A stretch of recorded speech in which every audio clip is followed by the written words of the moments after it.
Magandang araw po sa inyo, Sir Blair.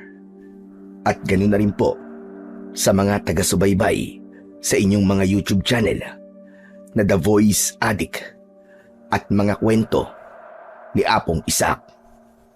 Isa po ako sa mga naaaliw sa mga kwentong ibinabahagi mo sa amin.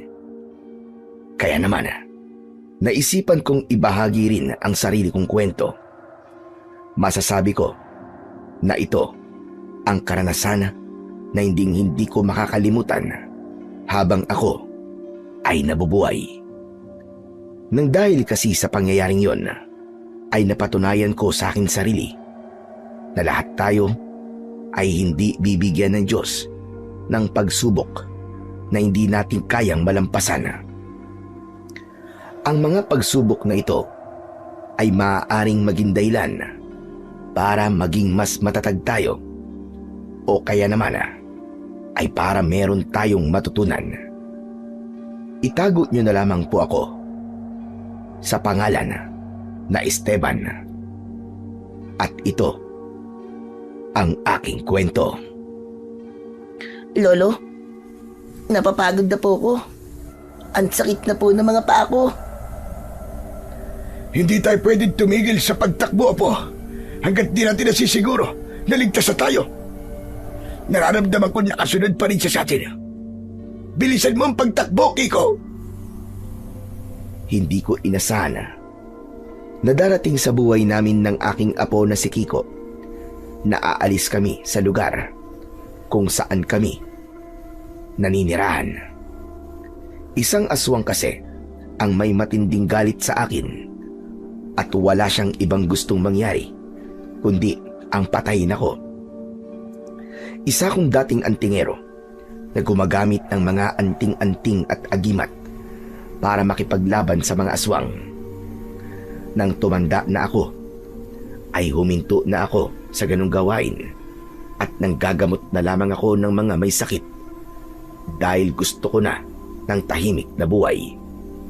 Hindi ko naisip na sa dami ng aswang na aking nilabanan noon ay may isang magtatanim ng matinding galit sa akin at ang aswang na yon ang humahabol sa amin ni Kiko ng gabing yon. Ngunit sa hindi inaasahang pangyayari ay nadapa si Kiko. Agad ko siyang binalikan at itatayo ko na sana siya. Pero nakita ko ang malalim na sugat sa kanyang tuhod. Mukhang tumama sa bato ang tuhod niya nang nadapa siya. Hindi ko na po kaya, Lolo. Iwan niyo na lang po ako rito. Ako na po ang bahalang humarap sa aswang para makatakas po kayo. Ano ba sinasabi mo? Hindi kita pwedeng iwanan, ha? Hindi mo isasakripisyo ang buhay mo para sa akin. Tara na! Kailangan nating makalayo rito! Hindi ko na po kayang tumakbo, Do. Sobrang sakit na po talaga ng tuhod ko. Halika, bubuhatin na lang kita. Hindi ka magpapaiwan dito. Parehas nating matatakasan ang walang hiyang aswang na yon. Binuhat ko si Kiko at muli akong tumakbo. Ang totoo ay maaari ko namang harapin ang aswang na humahabol sa amin. Kaya lang, matagal ko nang hindi nagagamit ang aking anting-anting, kaya wala yung kapangyarihan. Sigurado ko na sinadya ng aswang na yon na wala akong kalaban-laban sa kanya at sa kanya pinagtangkaan ang buhay namin ng aking apo. Wala akong sapin sa paa.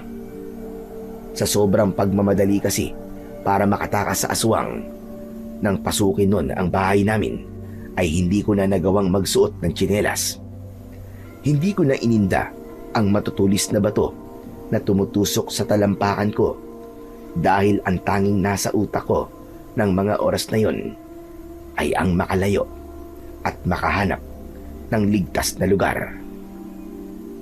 Makalipas ang ilang sandali ay napahinto ako sa pagtakbo. Isang ilog kasi ang nasa harapan namin at malakas ang agos ng tubig doon. Wala na kaming ibang pwedeng pagpilian kundi ang tawirin ang ilog. Nararamdaman ko kasi na malapit na sa amin ang aswang. Kaya kahit wala akong ideya kung kakayanin ba namin ang rumaragasang tubig sa ilog, ay lumusong ako roon. Sa kasamaang palad, ay malalim pala ang ilog. Yun ang hindi ko napaghandaan. Kaya tinangay kami ni Kiko ng tubig. Maigpit kong niyakap ang apo ko. Sa utak ko ay walang tigil akong nagdadasal sa Diyos na sana ay wag niya kaming pabayaan. Hanggang sa humampas ang katawan ko sa malaking bato, doon ko na nabitiwan si Kiko at mabilis siyang nawala sa paningin ko. Sa pagkataranta ko ay hindi ko napansin ang isa pang bato sa unahan ko. Humampas doon ang ulo ko at agad akong nawalan ng malay. Inakala ko na yun na ang magiging katapusan ko, pero bigla akong nagising habang nasa tabi ako ng ilog. Maliwanag na ang paligid. Hindi ako makapaniwala nang nakita ko si Kiko sa tabi ko at masaya niya akong niyakap. Lolo, akala ko po hindi ka na magigising eh. Akala ko mamamatay ka na. Ano nangyari? Paano tayong napunta rito? Hindi niyo po ba natatandaan? Inanod po tayo ng ilog. Nabitiwan niyo po kasi ako. At tumama po kayo sa bato. Alam ko. Natatandaan ko yan. Ang ibig ko sabihin paano mo akong nakita? Nang nagkaiwalay po tayo, ay nakahawak po ako sa isang bato. Yun po ang ginamit ko para makaahon sa ilog. Ang akala ko po talaga ay wala na kayo, Lo. Tapos, naglakad-lakad po ako at nakita ko po kayo rito. Kanina ko pa nga po kayo hinihintay na magising eh. Salamat sa Diyos. At hindi na tayo pinabayaan. Pero ikaw, kumusta ka? Hindi ka ba nasaktan o nasugatan? Sa awa naman po ng Diyos ay hindi po. Parang himala nga po ang nangyari. Kasi kahit sobrang lakas po ng agos sa ilog, ay wala po akong sugat. Maliban po sa sugat ko sa tuhod nung nadapa po ako. Pero ikaw po, Lo, may sugat ka po sa noo. Humampas kasi sa bato noo ko nung nabitiwang kita. Huwag kang mag-alala. Ayos lang ako. Malayo to sa bituka at hindi ko ito'y kamamatay. Ang importante ay mukhang malayo na tayo sa aswang na gustong pumatay sa atin. Kaya nga po. Pero Lo, hindi po pamilyar sa akin ng lugar na kinaroroonan natin ngayon. Saka, parang wala pong bahay na nakatayo dito. Lo, nagugutom na po ako. Kaya na pa po kumakalaman tiyang ko eh. Sandali lang. At maghahanap tayo ng pagkain sa paligid. Maraming puno sa banda roon. Baka makakita tayo ng prutas. Kahit medyo nahihilo, ay pinilit kong tumayo. Ipinakita ko kay Kiko na ayos lang ako para hindi siya mag-alala.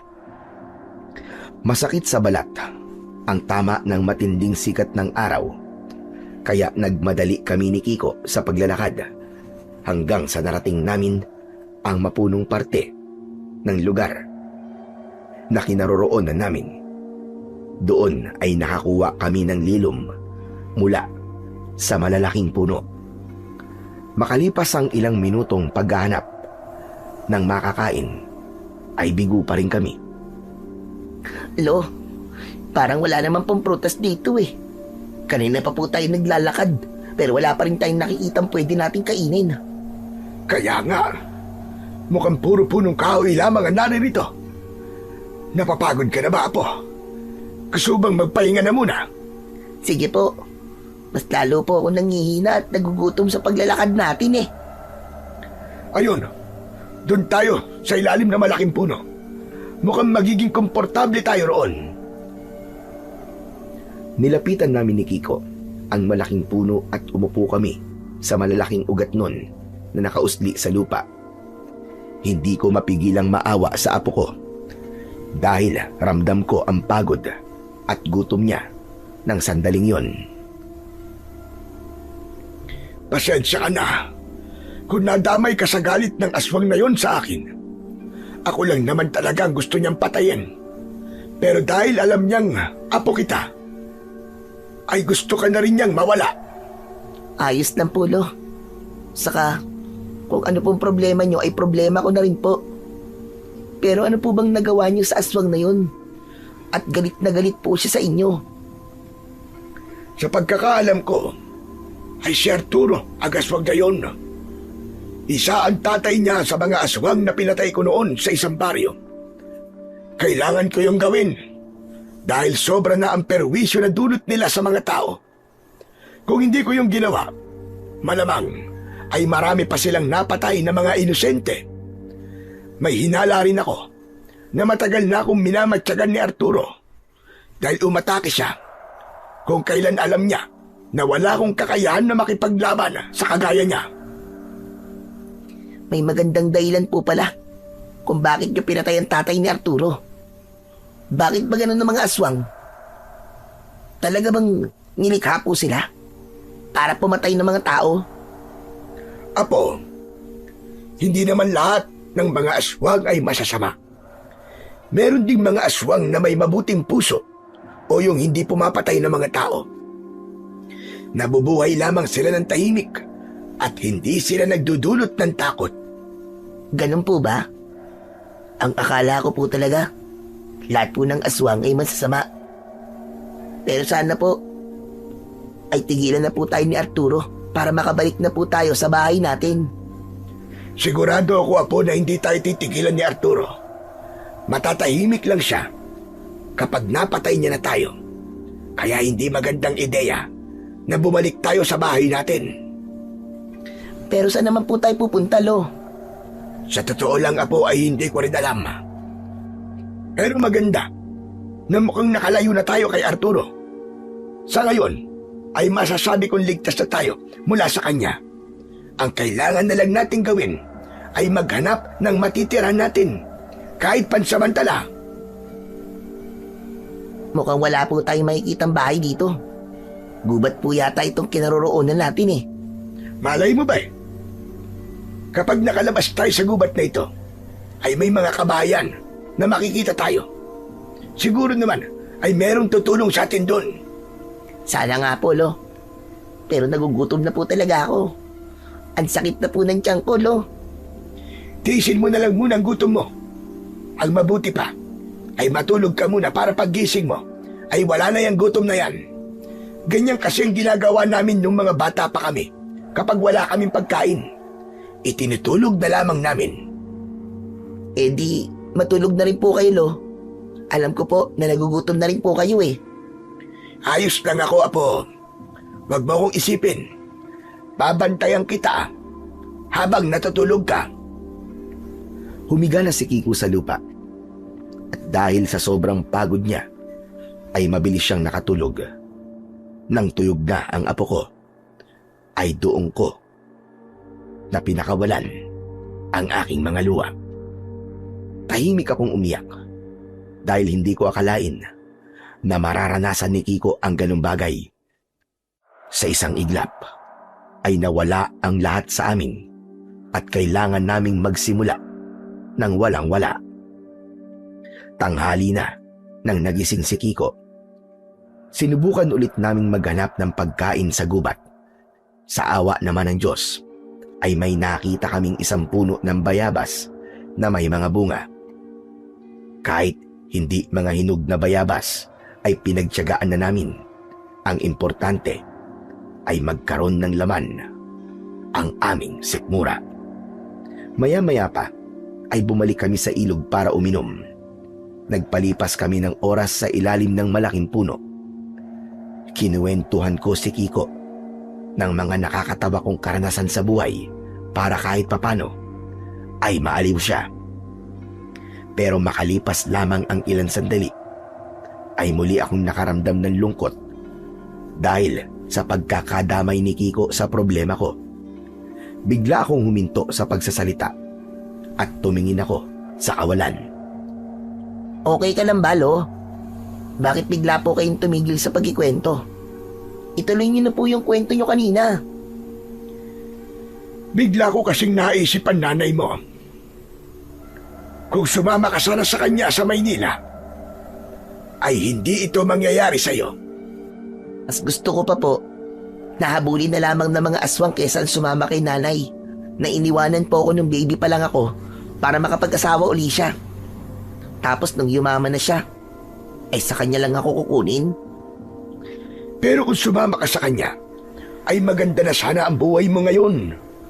Panigurado na nag-aaral ka sa isang kilalang paaralan. Aanin ko naman po ang ganung bagay kung hindi ko po kayo kasama, Lo. Simula po nung baby ako, ay kayo na po nag-alaga sa akin. Mas gusto ko pa pong maghirap basta't kasama ko po kayo. Tsaka wag na nga po natin pag-usapan si nanay. Ang dapat po siguro nating isipin ay kung paano tayo makakalabas sa gubat na to bago dumilim. Tama ka. Hindi tayo pwedeng manatili rito. Pero, kaya mo na bang maglakad? Oo naman po. Kahit papano nabusog po ako sa bayabas. Kaya malakas na po ulit ako. Kung ganun ay tara na. Hanapin na natin ang daan palabas sa gubat na ito. Magkasabay kaming tumayo ni Kiko at nagsimula kaming maglakad. Ipinagdasal ko sa Diyos na sana ay makita na namin ang tamang daan palabas ng gubat bago pa tuluyang kumagat ang dilim. Lumipas ang ilang oras pero bigo pa rin kaming makita ang daan palabas ng gubat. Pakiramdam ko nga ay paikot-ikot na lamang kami. Ganun pa man, hindi pa rin ako nawalan ng pag-asa. Kailangan kong maging matatag para sa aking apo. Pansin ko rin na nanghihina na si Kiko dahil sa pagod. Sigurado rin ako na gutom na naman siya. Pero sa pagkakataon na yon, ay hindi ko na narinig na nagreklamo si Kiko. Tila naisip niya na mas lalo akong mag-aalala kung dadaing na naman siya sa akin. Hanggang sa biglang bumuhos ang napakalakas na ulan. Nataranta kami ni Kiko at agad kong hinawakan ang isa niyang kamay. Tumakbo kami para maghanap ng masisilungan pero dahil nasa gubat kami ay wala kaming nakita na lugar na magpoprotekta sa amin mula sa ulan. Lolo, tingnan niyo po. May mga ilaw po sa bandaron. Aba, oo nga ano. Mukhang merong kabayan doon ah. Doon tayo pumunta. Kaya mo pa man tumakbo? O gusto mong buhatin na kita? Kaya ko pa po. Mukhang malapit naman po yun eh. Walang tigil kami sa pagtakbo at hindi nagtagala ay narating na namin ang pinanggagalingan ng mga ilaw. Hindi nga kami nagkamali dahil merong mga kabahayan doon. Ang naging problema lang ay lahat ng bahay na nakita namin ay nakasarado na. Lo, saan po tayo hihingi ng tulong? Kapag meron tayong nakitang nakabukas na bahay, ay doon tayo hihingi ng tulong. Nakakahiya kasi kung mambubulahaw tayo ng mga natutulog. Pero Lo, nilalamig na po ako. Hindi ko na po kaya. Konting tiis na lang po. Makakakita rin tayo ng tutulong sa atin. Patuloy kami sa paglalakad pero wala pa rin kaming nakitang nakabukas na bahay. Hanggang sa napahinto ako nang may nakita akong isang maliit na kubo na nasa gilid ng isang taniman ng halaman na wala akong ideya kung ano. Napansin ko na walang pinto ang kubo at walang ilaw sa loob. Itinuro ko ang kubo kay Kiko at sinabi ko na doon kami pupunta dahil mukhang walang nakatira doon. Nagmamadali kaming lumapit sa kubo dahil sa lakas ng ulan ay pumasok na kami roon nang hindi man lang namin inalam kung meron dong tao. Mukhang tama po kayo. Wala pong nakatira dito. Kaya nga po, siguro naman ay pwede tayo magpalipas dito na magdamag. Mukhang maayos ang bubong nitong kubo dahil walang tumutulo. Sandali. At baka meron tayong mapepwestuhan para humiga. Kinapa ko ang paligid hanggang sa may nahawakan akong papag. Kiko, halika rito. Meron ditong higaan. Hubarin mo na muna yung damit mo. At hindi maganda na matutulog ka na may suot kang basang damit. Mas lalo kang lalamigin. Naubad ko na po ang damit ko, Lo. Pero, matibay po ba yung higaan? Baka po masira yan kapag humiga po tayong dalawa. Sa palagay ko naman ay matibay naman ito. Halika na. Magpahinga na tayo. Alam kong kagaya ko ay pagod na pagod ka na. Maya-maya pa ay magkatabi na kami ni Kiko na nakahiga sa papag. Hindi na namin pinansin kahit wala kaming latag at kahit ramdam namin ang matigas na higaan. Mas mabuti nang humiga kami sa ganun kesa nasa labas kami habang umuulan ng napakalakas. Nang dahil sa labis na pagod, ay agad kaming nakatulog ni Kiko kahit basa ang aming buong katawan. Hindi ko na alam kung gaano kami katagal na tulog, pero nagising ako nang may pumalo na kung ano sa paa ko. Pagmulat ko ay nakita ko ang isang matangkad na lalaki sa aming paanan. Matalim ang mga mata niya at halatang galit siya. May hawak siyang tungkod na maganda ang pagkakayari at may suot siyang sombrero na kung tawagin ay fedora. Sa unang tingin ay alam kong mayaman siya. Sino ka? Kayo yata ang dapat kong tanungin yan. Sino kayo? Bakit kayo nandito sa taniman ko na bawang? Taniman ng bawang. Ikaw ba ang may-ari ng lupang kinatatayuan ng kubong ito? Hindi lang ang lupang ito, kundi maging ang kubong tinutulugan nyo. Ilang araw lang ako nawala. Tapos meron na palang tumitira sa kubong ito nang hindi ko nalalaman na. Nang sandaling yon, ay nagising na si Kiko. Napayakap siya sa akin nang nakita niya ang lalaki sa aming harapan. Lo, sino po yan? Nakakatakot po siya. Bakit kamukha siya ng mga kalaban ni FPJ? Aba, bastos yata ang bungaga ng batang ito ha. Kiko, tumahimik ka muna. Na ang may-ari ng kubong kinaroroonan natin ngayon. Mawalang galang na. Pero hindi kami tumitira sa kubo na ito. Kagabi lang kami nagpunta rito dahil inabutan kami ng ulan sa labas. Wala ba kayong sariling bahay? Kahit wala nang nakatira sa kubong ito, ay hindi ko pinapayagan ng matulog dito ang kung sino-sino lang. Siguro, kayo ang nagdadakaw ng mga pananim ko. Oo, tama ka. Wala nga kaming bahay. Pero hindi kami magdanakaw, maniwala ka. Kagabi lang talaga kami pumunta sa lugar na ito. Napadpad lang kami. Hindi talaga kami taga rito. Nagsasabi po yan totoo ang lolo ko. Hindi po siya nagsisinungaling. Maniwala po kayo. Mabait po kaming tao. Hindi ako tumanda ng ganito para lamang magpabilog ng ulo. Mga sinungaling kayo. Mga magdanakaw. Hindi ako papayag na palalampasin ko lang ang ginawa yung kasalanan. Wala kaming kasalanan sa'yo. Kung gusto mo, amang, ay aalis na kami. Aalis kayo. Tapos babalik ulit kapag alam yung wala na ako sa bahay ko. Hindi pwede. Napakatagal ko na gustong malaman kung sino ang nagnanakaw sa mga pananim ko. At kayong nahuli ko na kayo, ay hindi ako papayag na hindi kayo mapaparusahan. At bakit mo naman kami paparusahan? Wala naman kaming ginagawang masama sa'yo. Makoy! Halika nga rito. Makoy! Paulit-ulit na sumigaw ang lalaki hanggang sa dumating ang isang binatang may malalaking ngipin sa unahan. Bakit po, sir? Hala, sino po ang dalawang yan, sir? Baka magdanakaw sila. Yung mga nagdanakaw ng pananim ko tuwing gabi. Sir, hindi ba sabi ko po sa inyo dalawang lalaki po nagdanakaw dito sa taniman nyo. Sa palagay ko po, sir, baka binata po ba ngayon Hindi po sila matanda at bata. Malamang, hindi lang ang dalawang yun ang nagdanakaw dito. Kundi pati na rin ang matanda at batang yan. Bakit ba sinasalungat mo pa ako? Gusto mo bang sisanting kita?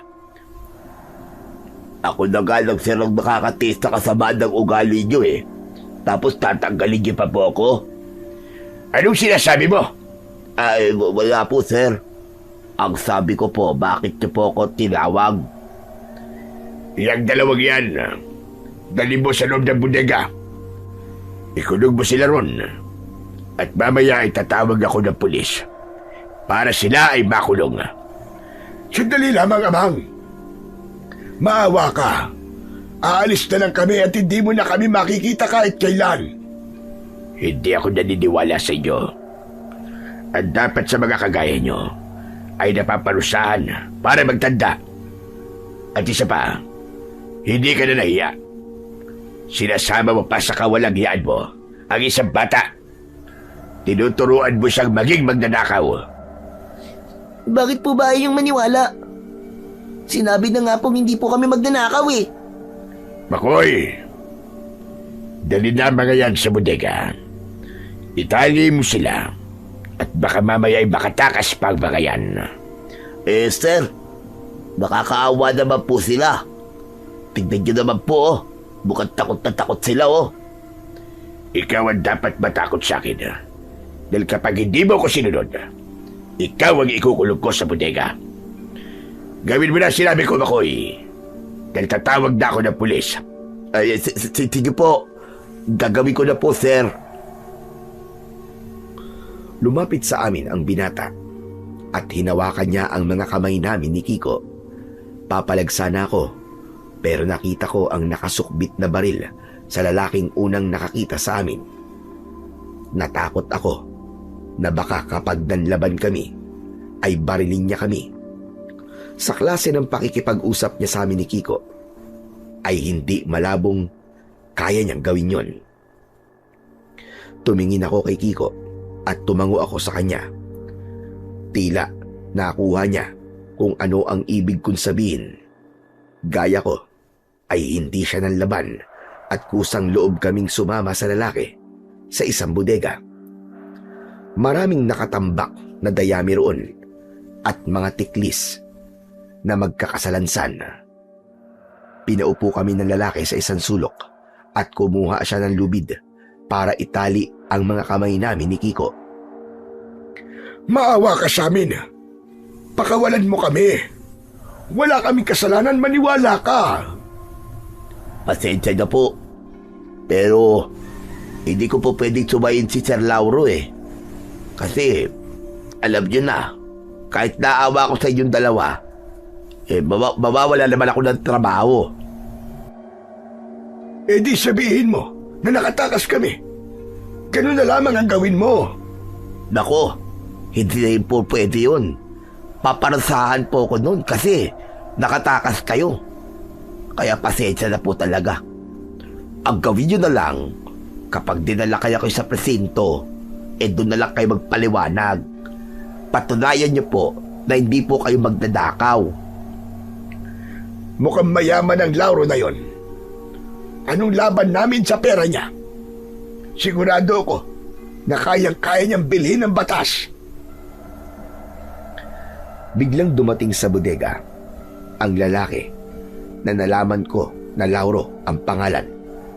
Nang sandaling yon ay walang ibang nasa isip ko kundi ang huwag kaming makulong ng aking apo. Tumawag na ako sa mga pulis. At anuman sandali, ay darating na sila rito. Maawa ka. Kahit wag na sa akin. Kahit sa apo ko na lang. Kung ipapakulong mo kami, ay ako na lamang ang ipakulong mo. Lolo, ayoko pong ikaw po makukulong. Gusto ko po, magkasama po tayo. Ayoko po magkaiwalay tayo, Lo. Sir Lauro, hindi ka ba naawa sa kanila? Isang maglolo, na nagmamahalan at tayo maghiwalay. Sir, wala ka ba talagang puso, sir? Manahimik ka nga dyan. Hindi ako madadala sa drama na bagayan. Inaamin ko na.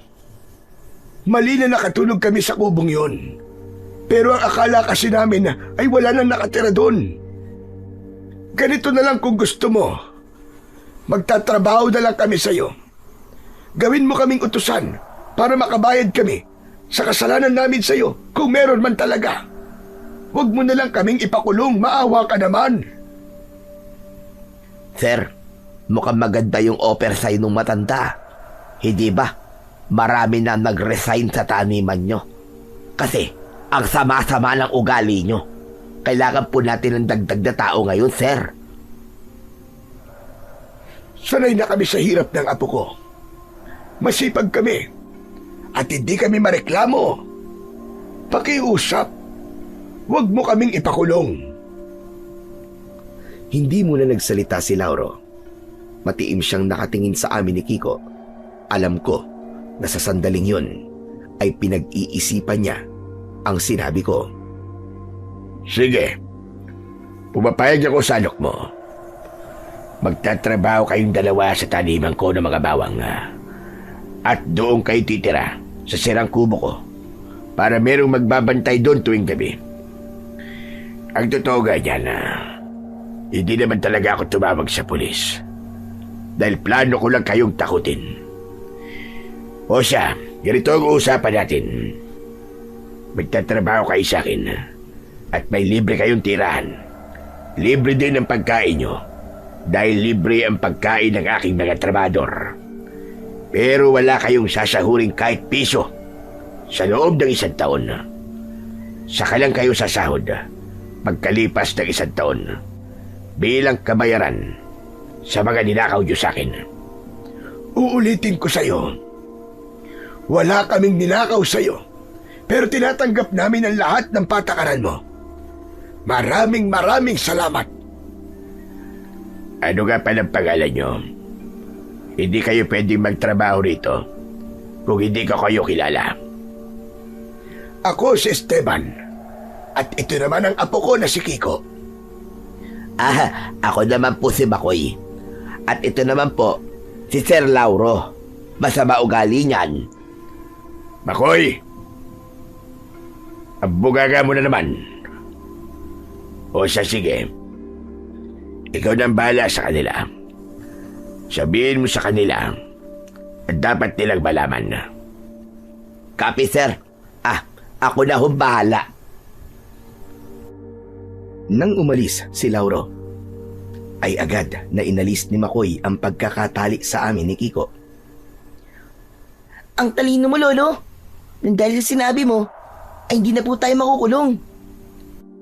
Pero alam nyo, sana, nagpakulong na lang kayo eh. Mas magiging maayos pa ang buhay nyo sa kulungan kaysa rito. Hindi nyo kakayanin ang kasamaan ng ugali ni Sir Lauro. Naniniwala ako na lahat ng tao ay may kabutihan sa puso. Kahit gaano pa siya kasama. At yun ang gusto kong makita kay Sir Lauro. Isa pa, mas gugustuhin ko na malaya kami ng apo ko kaysa nakakulong kami, lalo na't wala namang kaming kasalanan. Sige, kayo po bahala. Ako naman po ay nagpapaalala lamang. Ang mabuti pa, sumama na kayo sa akin doon sa taniman ng bawang para malaman nyo ang mga dapat yung malaman. Sumama kami ni Kiko kay Makoy. Dinala niya kami sa taniman ng bawang. Doon ay ipinakita sa amin ni Makoy ang tamang paraan ng pagtatanim ng bawang. Sinabi niya na ang bawat butil ay kailangang paghiwa-hiwalayin mula sa isang buong ulo at ang malalaki at buo ang pipiliin para itanim. Itinuro niya na dapat nakaturo paitaas ang matulis na bahagi ng butil ng bawat bawang at nakabaon yun ng mga 2 pulgada sa lupa at may tamang pagitan na mga 4 hanggang 6 na pulgada ang bawat isa para may sapat na espasyo kapag lumaki. Ipiniliwanag din niya na mas mainam magtanim sa lupa na may halong kompos para mas maging malusog ang mga bawang kapag tumubo. Ipinakita rin ni Makoy kung paano alagaan ang mga tumutubong dahon ng bawang. Kailangan daw tanggalin ang mga damo sa paligid para hindi maagawan ng sustansya ang bawang. Sinabi niya na karaniwang inaabot ng 4 hanggang 5 buwan bago yun anihin. Malalaman na handa na kapag kalahati ng mga dahon ay natuyo at nakahiga na sa lupa. Sa oras ng pag-ani, dahan-dahan dapat bunutin ang ulo at patuyuin muna sa lilim ng ilang linggo bago itago o ibenta. Nakinig kami ni Kiko sa mga sinabi ni Makoy. Kailangan kasi naming matutunan ang lahat ng yon para makapagtrabaho kami ng maayos at maiwasan namin na mapagalitan kami ni Lauro. Matapos kaming maturuan ni Makoy sa mga dapat naming malaman tungkol sa pagtatanim at pag-aalaga sa bawang, ay nagtrabaho na kagad kami ni Kiko. Tiniis namin ang matinding sikat ng araw. Kahit papano ay nagpasalamat ako dahil libre ang aming pagkain mula almusal, pananghalian at hapunan. Pagsapit ng gabi ay dumaan sa bahay si Makoy at binigyan niya kami ng mga lumang damit. May kasama rin yung unan, banig at kumot. Nagpasalamat kami kay Makoy dahil sa kabutihan niya sa amin ng apo ko. Habang nakahiga kami ni Kiko sa papag, ay bigla siyang pumaling paharap sa akin. Lo, dito na po ba tayo titira habang buhay? Hindi ko alam, Apo. Depende sa kung ano ang mangyayari. Pero, ang sama po ng ugali ni Sir Lauro. Parang galit po siya sa mundo. Siya po yung klase ng tao na kahit wala naman po dapat ikagalit, ay nagagalit po siya. Ramdam ko na merong dahilan kung bakit ganun ang ugali niya. Siguro ay meron siyang hindi magandang karanasan na hanggang ngayon ay daladala niya. Baka nasasaktan pa rin siya sa karanasan na yon. Kung tama po ang hinala nyo, parang mali po na ibaling niya po sa mga taong nakapaligid sa kanya yung sakit po na nararamdaman niya. Tama ka sa sinabi mo, pero wala na tayong magagawa pa sa bagay na yan. Ang importante ay meron na tayong matutuluyan kahit papano. Pero do, ligtas na po kaya tayo dun sa aswang na gusto po tayong patayin? Hindi ko rin alam, Apo. Kaya naisip ko na kailangan maging handa tayo sa kung anong pwedeng mangyari sa mga susunod na araw. Hindi natin alam kung hinahanap pa rin ba tayo ni Arturo. Baka isang gabi ay bigla na lamang siyang bumulaga rito. Anong paghahanda po ang gagawin natin? Dadasalan at oorasyon ng kulit ang aking anting-anting para muling mabuhay ang kapangyarihan nito. Nang sa ganun, ay bigyan ulit ako nito ng lakas kapag nakikipaglaban ako sa aswang. Ibig sabihin, babalik na po ulit kayo sa pagiging antingero? Ganun na nga. Yun lang kasi ang tanging paraan na naisip ko. Hindi tayo pwedeng kampante lang kahit parang malayo na tayo kay Arturo. Hindi natin alam kung ano ang kaya niyang gawin. Kaya mas maganda kung palagi tayong magiging handa. Matapos kong sabihin yon kay Kiko, ay sinabi kong matulog na kami dahil bukas ay marami pa kaming gagawin. Hinintay kong makatulog si Kiko bago ako lumabas ng kubo. Hinubad ko ang anting-anting na nakasabit sa aking leeg. Ikinulong ko yon sa aking mga palad at saka ako pumikit. Umusal ako ng orasyon upang muling mabuhay ang kapangyarihan ng aking anting-anting.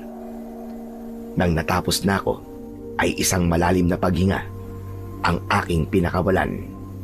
Hindi ko agad mabubuhay ang kapangyarihan ng aking anting-anting.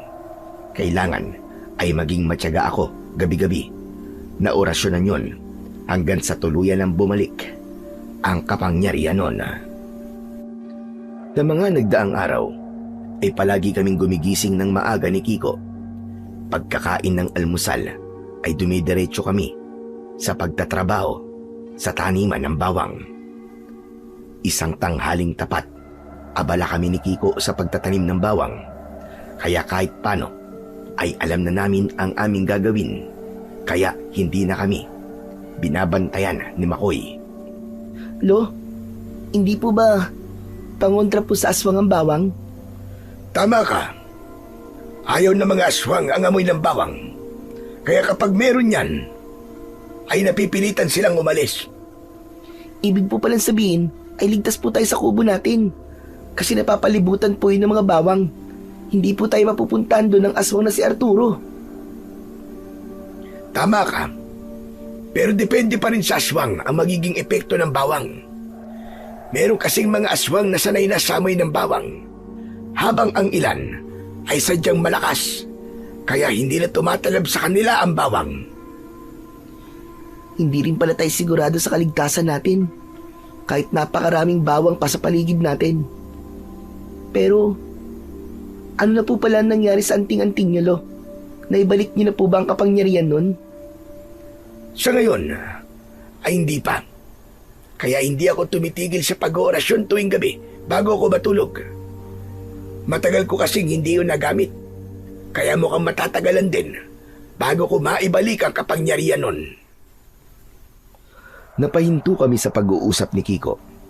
Nang mula sa isang bahagi ng taniman, ay nakita namin si Lauro na sinisigawan ang isang trabahador. Hindi makapagsalita ang trabahador sa sobrang takot. Nasa tabi ni Lauro si Makoy na bakas sa muka ang pagkabahala. Napatayo ako nang itinulak ni Lauro ang trabahador at natumba yun.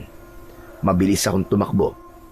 Akmang tatadyakan ni Lauro ang trabahador, pero iniharang ko ang aking sarili. Tama na, Sir Lauro. Hindi mo dapat siya sinasaktan. Alam mo ba ang ginawa ng tao yan? Hindi niya sinabi na may mga bawag pa sa isang bodega. Kung hindi ko pa naamoy na nabubulok na mga bawag na yon, ay hindi ko pa malalaman. Kahit na, Sir, hindi pa rin sapat na dahilan yun para siya isaktan mo. Napakalaking halaga ng pera na wala sa akin. Nasasabi mo lang yan dahil hindi ikaw ang naglalabas ng pera para sa taniman na ito. At bakit ka ba nakikialam? Gusto mo bang pati ikaw ay saktan ko? May iba namang paraan para parusahan mo siya, pero hindi kasama doon ang pananakit. Alam mo, sa sinabi mong yan, ay binigyan mo ko ng ideya. Tama ka. May iba pang paraan para maparusahan ko siya. Ang mabuti pa ay sisantiin ko na lang siya.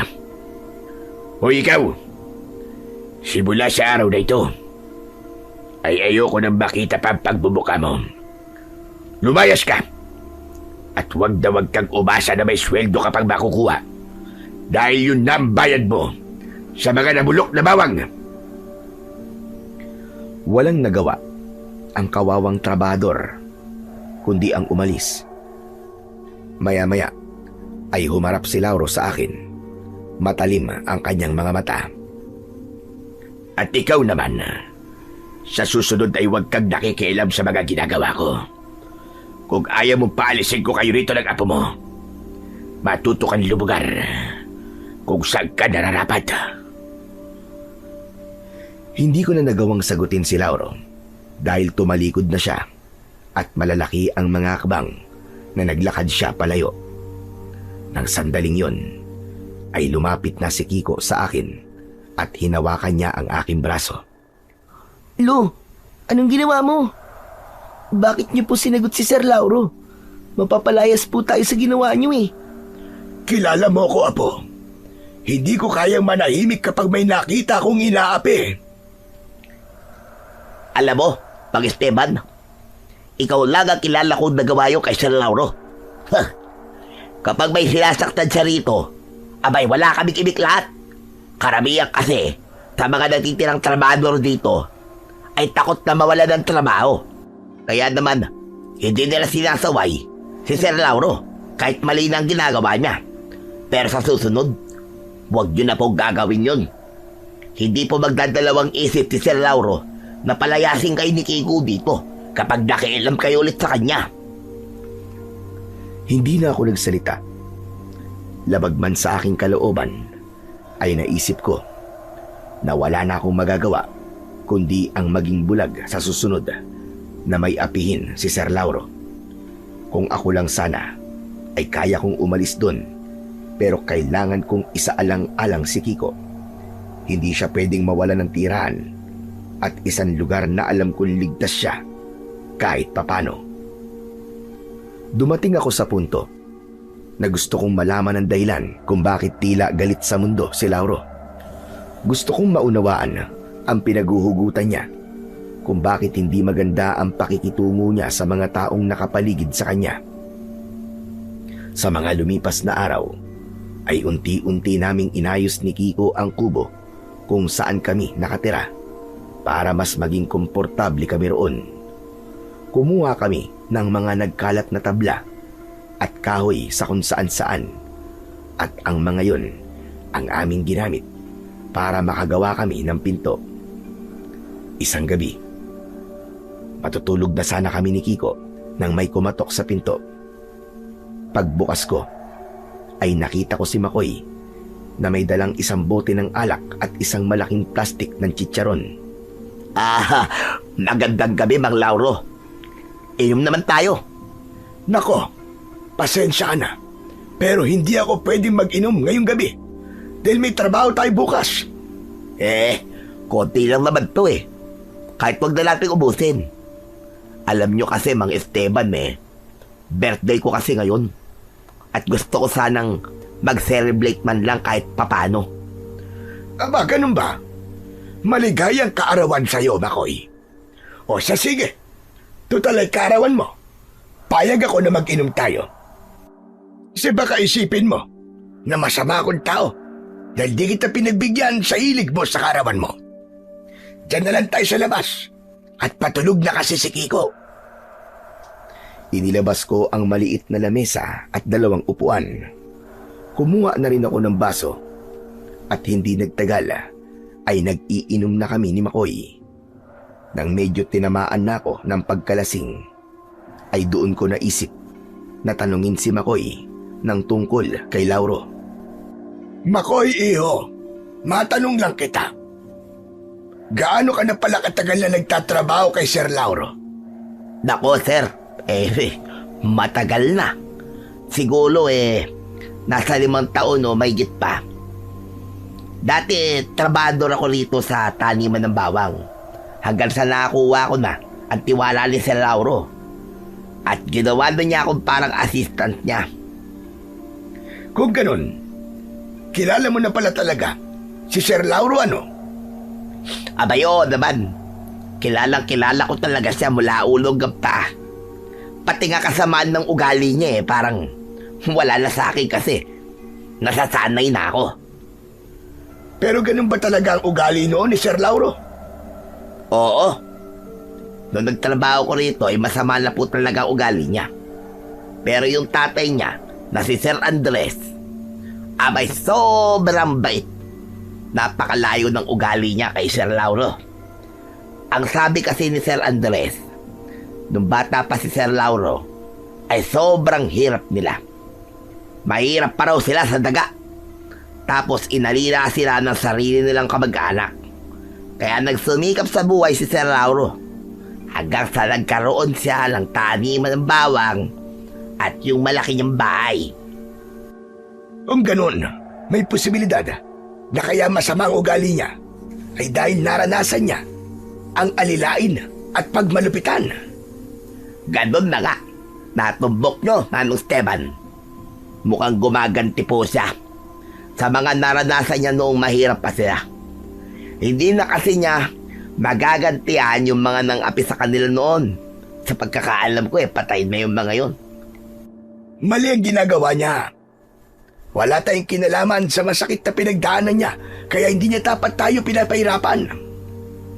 Pero mukhang alam ko ng gagawin ko para mapagtanto ni Sir Lauro na mali ang kanyang ginagawa. Talaga, Manong Esteban? Paano naman? Kailangan niyang maranasan na may gagawa ng kabutihan sa kanya. Malamang, nang dahil sa nangyari sa kanya nung bata pa siya, ay iniisip niya na lahat ng tao ay masama. Pero kapag nalaman niya na may mga taong may malasakit sa kanya at kaya siyang gawa ng mabuti, ay maiisip niya na hindi lahat ng tao ay gaya ng iniisip niya. Nako, mukhang imposible po yung sinasabi niyo, Mang Esteban. Kahit anong kabutihan ang ipakita mo kay Sir Lauro, ay hindi niya yun ikatutuwa. Hindi nga yata yung marunong magpasalamat eh. Pero hindi naman pala likas na masama si Sir Lauro. Merong isang masamang alaala ang naging dahilan para tila kamuhian niya ang mga tao. May pag-asa pang magbago ang amo natin. Maniwala ka sa akin, Makoy. Ewan ko. Pero para sa akin, ay wala ng pag-asa pa si Sir Lauro. Baka nga hanggang sa mapatay siya nung aswang na yon, ay masama pa rin ang ugali niya. Sandali lang, ano sabi mo? Tama bang pagkakarinig ko? May binanggit kang aswang. Ha? Wala yun. Nabingin na po yata kayo ah. Wala po ako sinasabing aswang. Ano ba kayo? Lasing na yata kayo eh. Hindi pa ako bingi. At hindi pa ako lasing. Malinaw kong narinig at sinabi mo. At gusto ko lang ipaulit sa'yo. Ang sabi mo, baka masama pa rin ang ugali ni Sir Lauro hanggang sa mapatay siya ng aswang. Sinong aswang ang tinutukoy mo? Nako, yali. Yali ako nito kay Sir Lauro eh. Kasi nadulas ako. Total nadulas ka na rin. Ay sabihin mo na sa akin ang tungkol sa aswang na yon. Ano bang meron sa aswang? Yari talaga. Mukhang wala na ako lusot sa inyo ah. Baka hindi nyo ako pauwiin hanggat di ko sinasabi sa inyo tungkol sa aswang eh. Pero Mas Esteban, ito ah. Mangako kayo sa akin na lahat ng sasabihin ko sa inyo ngayon ay hindi mo sasabihin sa kahit na kanino. Lalo-lalo na kay Sir Lauro natin. Kasi kapag nalaman niya na sinabi ko to sa inyo, abay, sigurado mawawalan ako ng trabaho. Ang dami mong pampasakali. Oo na. Nangangako ko na hindi ko sasabihin sa kahit na sino.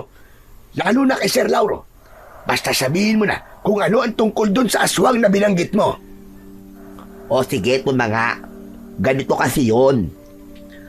May isang aswang na galit kay Sir Lauro. Berta po ang pangalan ng aswang na yun. Alam ko to kasi naikwento sa akin to ni Sir Lauro eh, nung isang beses na nalasing siya. Eh bakit naman galit na galit kay Sir Lauro ang aswang na sinabi mo? Noong kasi, bago bilhin ni Sir Lauro ang lupan to, ay meron ditong nakatayong kubo. Abay doon nakatira si Berta.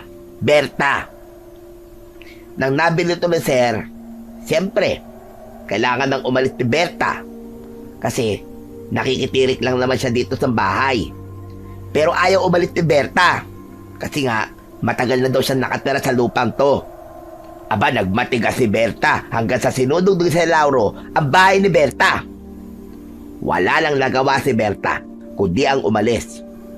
Walang kaalam-alam si Sir Lauro na yung Berta pala na yun ay isang aswang.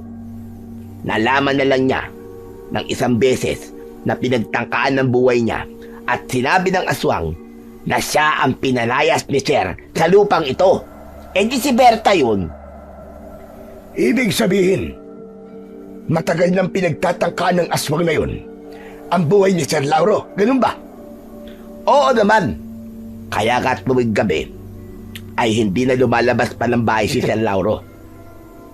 Ayun, kasi nga, baka nasa paligid lamang si Berta. Saka kung mapapansin mo baka bawang ang piniling itanim ni Sir Lauro at gawing kabuhayan. May nakapagkasabi kasi sa kanya na mabisa daw na pangontra sa aswang ang mga bawang. Naisip niya siguro na kung merong malawak na taniman ng bawang dito, ay baka hindi na siya malapitan ni Berta. Diba? Tama naman. Epektibo ba ang pagtatanim niya ng bawang? Siguro. Di ko alam. Pero simula kasi ng marami ng bawang dito, ang sabi ni Sir ay di na bumalik si Berta. Epektibo ka siguro ang bawang na pangontra sa aswang. Alam mo, Makoy, hindi lahat ng aswang ay takot sa bawang. Paano kung ang plano ni Berta ay hintayin na maging kampante si Sir Lauro at kapag nangyari yon, ay saka siya atake sa oras na hindi niya inaasahan? Aba, posible ang sinabi nyo, ha? Pero bakit parang may alam yata kayo tungkol sa mga aswang? Ano kasi? Meron din kasing aswang sa lugar na pinanggalingan namin ng aking apo. Kaya parang normal na sa akin ang makarinig ng kagaya ng ikinikwento mo. Pero bakit hindi na lang humingi ng tulong si Sir Lauro sa mga taong may kakayahan na makipaglaban sa aswang? Sa tingin nyo po ba di niya na yung ginawa? 2 beses na po siyang humingi ng tulong sa mga manunugis. Pero yung 2 yon ay muntik nang mapatay ni Berta. Kahit matanda na si Berta, malakas pa rin siyang klase ng aswang. Kaya nga minsan kapag natutulog ako sa bahay ni Sir Lauro, abay takot na takot ako aba. Baka kasi bigla na lamang dumating si Berta. O ayan sinabi ko na sa inyong lahat. Sobra-sobra pa nga sa dapat ko sana sabihin Basta, pangako mo sa akin, Mang Esteban. Huwag mong sasabihin kay Sir Lauro na sinabi ko yun sa inyo. Mayayari talaga ako. Huwag kang mag-alala, Makoy. Dahil marunong akong tumupad ng pangako. Hindi kita ipapahamak. Aasahan ko yan, O siya, tumagay na tayo. At parang nawala ng pagkalasing ko sa haba ng kwentuhan natin Kinuha ko ang basong may laman na alak at diretso ko yung ininom. Nagpatuloy ang inuman at kwentuhan namin ni Makoy. Pero ang isip ko ay naroon pa rin sa aswang na galit kay Lauro. Napagtanto ko na halos parehas pala kami ng problema at mas lalong tumindi ang aking kagustuhan na muling maibalik ang kapangyarihan ng aking anting-anting para sa sandaling kailanganin ko yun ay magagamit ko yun ulit. Kinabukasan ng umaga, pagkagising ko, ay naramdaman ko ang pananakit ng aking ulo dahil sa hangover. Nakita ko si Kiko na mahimbing na natutulog sa tabi ko. Bigla kong kinabahan nang mapagtanto ko na mataas na ang sikat ng araw. Tumayo ako at pagsilip ko sa bintana ay bumungad sa akin ang ilang trabahador na abala na sa taniman ng bawang. Agad kong tinapik ang braso ni Kiko. Apo, gumising ka na, tanghali na. Inaantok pa po ako, Louie. Bumangon ka na. Kailangan na natin magtrabaho. Ang bihira na yan. Bakit pa kasi ako nag-inom kagabi? Napasarap tuloy ang tulog ko. Ikaw naman. Bakit hindi mo ako ginising? Hindi po ba? Kayo po gumigising sa akin? Ewan ko sa'yo. Tara na. Kailangan na natin magtrabaho. Dahil kapag nalaman ni Sir Lauro na ngayon lang tayo magsisimulang magtrabaho, ay baka magalit siya sa atin. Kahit masakit pa ang ulo ko, ay hinila ko na si Kiko palabas ng kubo para magtrabaho. Pero parehas kaming natigilan nang makita namin si Lauro na nakatayo sa harapan ng kubo. Matalim ang tingin niya sa amin at mahigpit ang pagkakahawak niya sa kanyang tungkod. Sa wakas, nagising na rin ang mga trabahador ko na ang pakiramdam ay anak ng mayaman. Pasensya ka na, Sir Lauro, kung ngayon lang kami nagising ni Kiko. Nag-inom kasi kami ni Makoy kagabi. Kasi kaarawan niya, napasarap ang tulog ko dahil sa alak. Parehas kayong nag-inom ni Makoy. Pero bakit maaga pa rin nagising si Makoy? Tapos ikaw ay hindi. Mangyaring, hindi na kasi ako sanay uminom. Patawarin mo kami. Alam mo naman na mahalaga ang oras sa taniman ko. Kapag oras na ng trabaho, ay gusto ko ay nakikita ko kayong lahat na nagtatrabaho. Malaki ang perang nawawala sa akin sa mga kagaya niyong tamad at nagsasayang ng oras. At dapat sa mga kagaya niyo ay pinaparusahan para hindi natularan ng iba. Parang awa mo na. Ako na lang ang parusahan mo. Tutal ako may kasalanan kung bakit tinanghali kaming magising. Huwag mo nang idamay pa ang apo ko. Hindi ikaw ang magdidesisyon pagdating sa bagay na yan. Ang kasalanan mo ay kasalanan din ng apo mo. Parehas kayong tanghali na nagising. Kaya parehas kayong dapat na maparusahan. Pero huwag kayong mag-alala.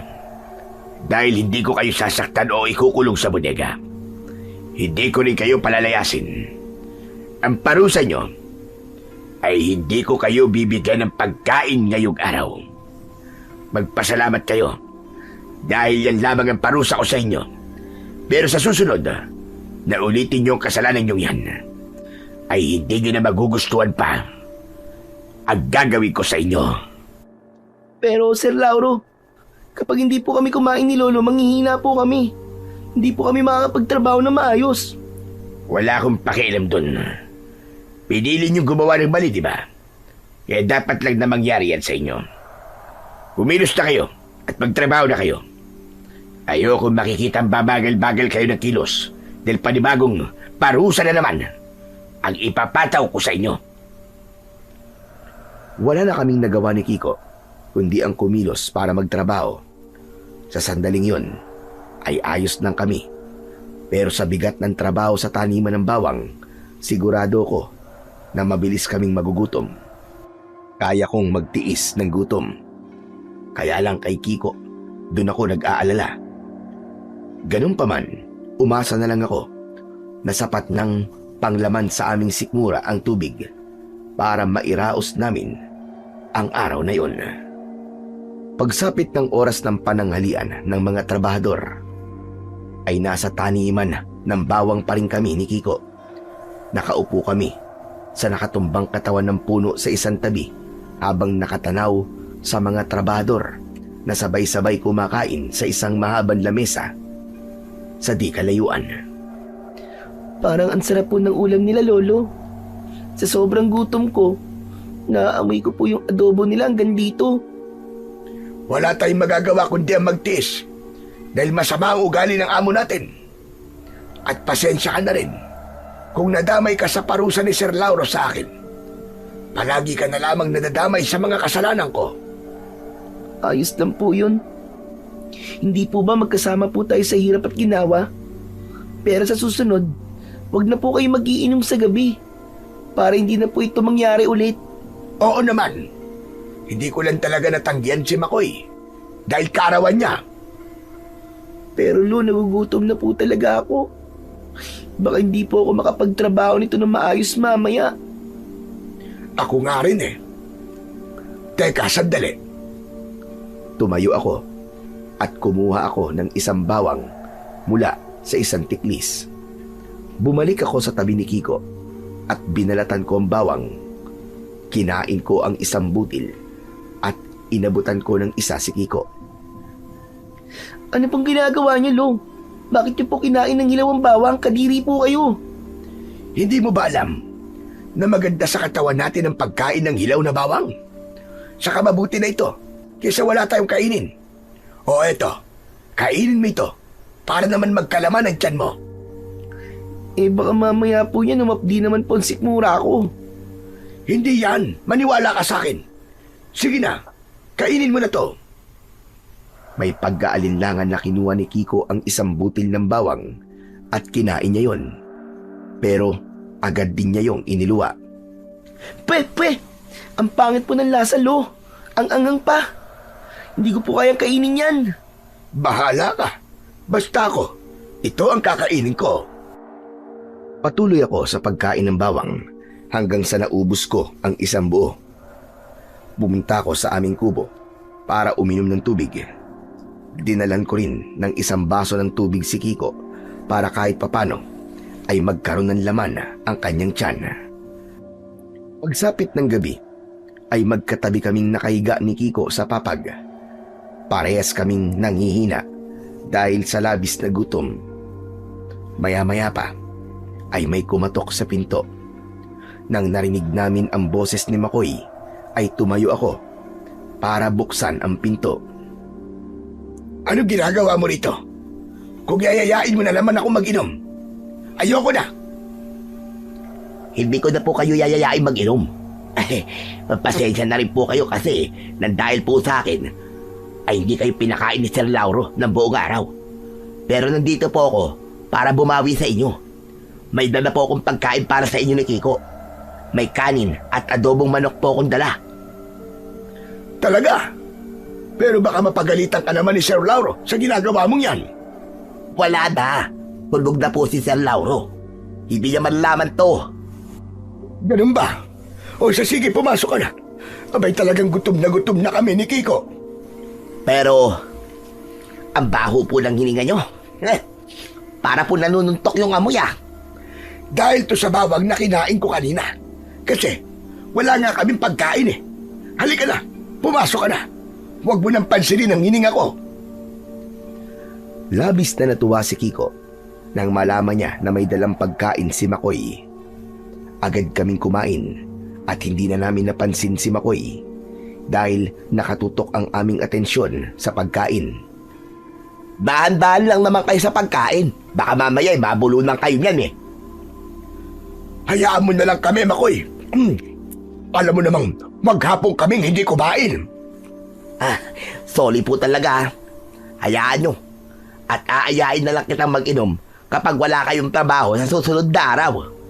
Ayoko na. Hindi na talaga ako mag-iinom. Pero sigurado ka bang tulog na talaga si Sir Lauro? Baka kapag nalaman niya na binigyan mo kami ng pagkain, ay ikaw naman ang parusahan niya. Tapos kami naman ang makukonsensya. Huwag po kayo mag-alala kasi sigurado ko na tulog na si Sir.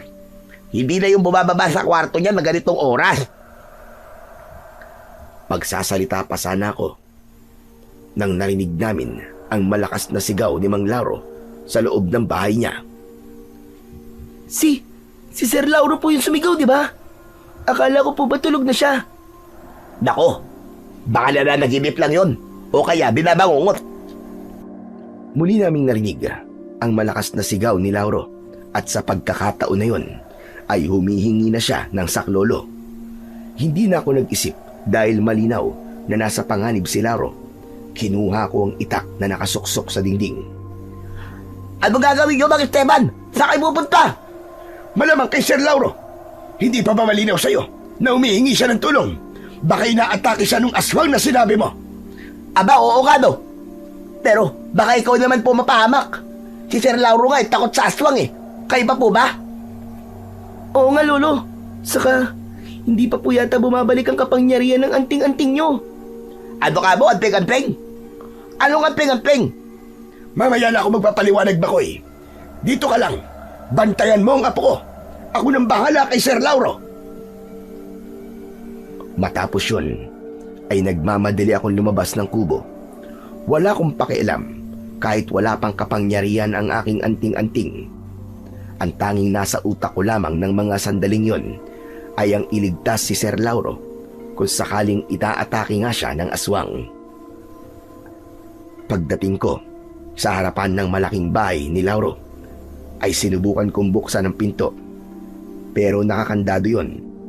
Umikot ako sa likod at nang nakita kong bahagyang nakaawang ang pinto roon, ay agad ko yung binuksan. Pagpasok ko sa bahay, ay narinig ko sa itaas ang malakas na pagsigaw ni Lauro. Nagmamadali akong umakyat sa hagdan at isang pinto ang nakita kong nakabukas. Agad akong pumasok doon at nagimbal ako nang nakita ko ang isang aswang na nasa ibabaw ni Lauro. Nasa sahig silang dalawa. May malalim na sugat si Lauro sa braso at nakikipagpambuno siya sa aswang. Walang pagdadalawang isip na lumapit ako sa kanila at tinaga ko sa likod ng aswang. Umalingaw-ngaw sa 4 na sulok ng kwarto ang sigaw ng aswang na yon. Nilubayan ng aswang si Lauro at galit na galit siyang umangil sa akin. Hindi ako natatakot sa'yo. Halika, Lumapit ka para makita mo ang hinahanap mo! Muling umangil ang aswang at saka siya tumalon sa bintana. Sumilip ako sa bintana pero hindi ko na nakita ang aswang kung saan siya nagpunta. Nang nasiguro kong wala na ang aswang, ay saka ko nilapitan si Lauro. Tutulungan ko sana siyang tumayo pero tinabig naman niya ang kamay ko. Huwag mo kong hawakan! Hindi ko kailangan ng tulong mo. Huwag ka nang magmatigas. Saka nung hindi kailangan ng tulong ko, kung hindi ako dumating, malamang patay ka na ngayon. Magpasalamat ka pa nga dahil gising pa kami ni Kiko. Dahil kung hindi, ay hindi namin narinig ang paghingi mo ng tulong. Halika, kailangan malinisan ang sugat mo. Huwag ka nang masyadong mataas ang pride dyan. Nang subukan kong tulungan ulit si Lauro, ay hindi na siya pumalag. Inupo ko siya sa isang upuang gawa sa magandang klase ng kahoy. Itinuro sa akin ni Lauro kung nasaan ang mga gamit sa panggagamot ng sugat at nang makuha ko yon, ay sinimulan ko ng linisin ang sugat sa kanyang braso.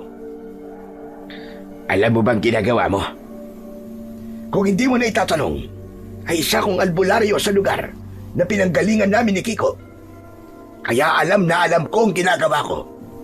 Aray, dahan-dahan naman, masakit. Magtiis ka.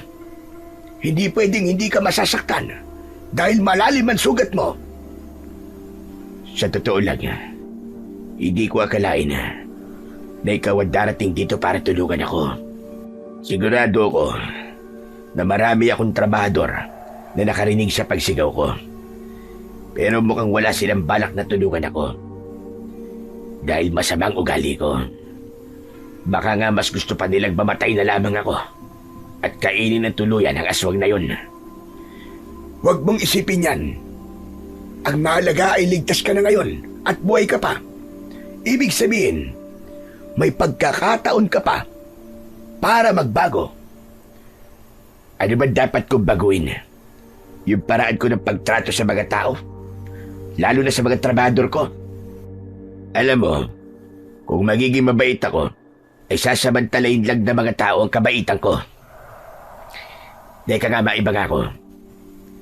Hindi ba sabi mo noon, ay wala kayong tirahan at dayo lang kayo sa lugar na ito? Saan ba talaga kayo galing? At bakit kayo umalis sa lugar na yon? Bakit bigla kayatang nagkaroon ng interes sa buhay namin ng apo ko? Gusto ko lang makipag-usap para mawala ang atensyon ko sa sakit dahil nililinisan mo sugat ko. Kung ayaw mo naman sagutin ang tanong ko, ayos lang yun. Wala akong pakialam. Malayo ang lugar na pinanggalingan namin ng aking apo, Sir Lauro. Ang totoo, hindi ko akalain na dito kami mapupunta sa dami ng aming pinagdaanan. Umalis kami sa lugar na yon dahil isang aswang ang gusto kaming patayin.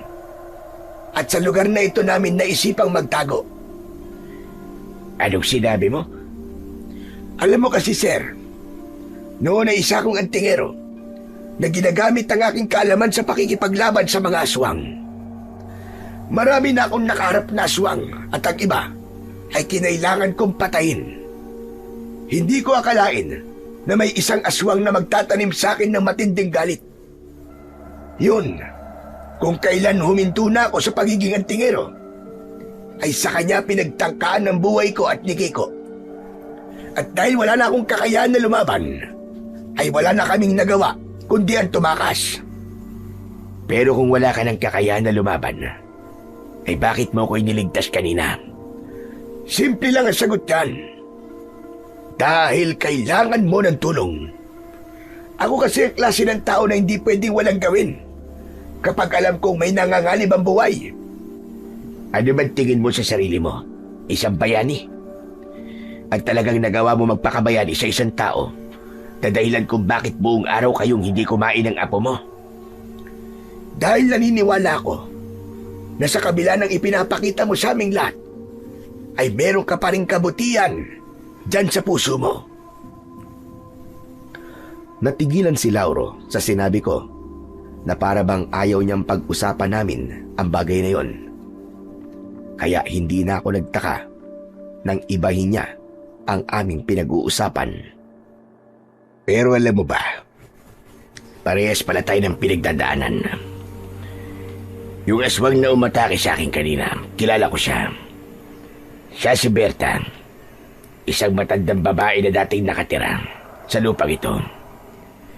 Kailangan ko siyang paalisin nang mabili ko na ito. Hindi ko naman nakalain na isa pala siyang aswang. naiintindihan kita kung bakit kinailangan mo siyang palayasin sa lupang ito.